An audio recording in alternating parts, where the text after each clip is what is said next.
Well, it was a beautiful President's Day, and it's going to be the last warm day for about a week now. I'm getting a good idea of this cold air making its way down from the north, and we're getting a better idea of these temperatures, at least over the last 12 hours. Take a good look. From yesterday, we made our way from those below freezing levels up into those mid-60s, and then you can see where those southerly winds are trying to hold on to a little bit of heat, and we're going to gradually cool down into those upper 40s, and by tomorrow, that's where we're going to level out before that cold air makes its way down from the north to push us below freezing. 55 in San Angelo, everybody else in a combination of lower 50s, those upper 40s across the entire region.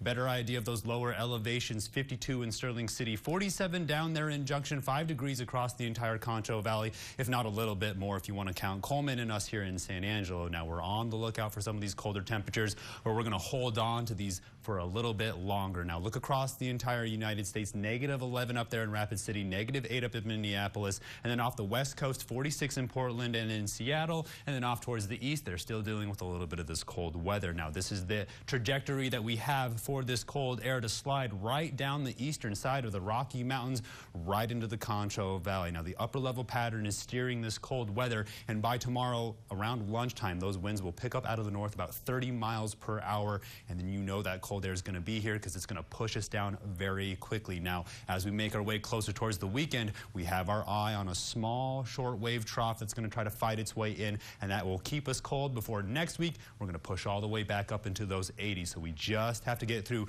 this pocket of cold, dry air that is sinking down again from North Dakota around that Minneapolis area. You saw it's about -8, but the wind chill pushing it much colder than that. When we look at the water vapor imagery, everything north of this line of cloud cover is below freezing, and it's causing a lot of winter storm weather. You saw it across the news all day today, if not all week, and the weekend down here in the Concho Valley. That's where we have our eye on some of these stronger winds, waiting for this colder air to make its way down. Now down at the surface, whole lot of winter weather alerts going on, and look off the west coast, the next round of winter weather is making its way on while we have our eye on this streak of moisture making its way across the Rocky Mountains. We take you into the futurecast. Keep your eye on all this winter weather making its way from west to east, a little bit of icing off towards East Texas and on the edge of the Concho Valley, but the Edwards Plateau will keep us relatively safe. Then we see a pocket of clear air, and that will keep us in those below freezing temperatures. We talk about those winds by noon tomorrow, and take a good look. This is by 2 in the afternoon, and then they stay sustained anywhere from 30 miles per hour,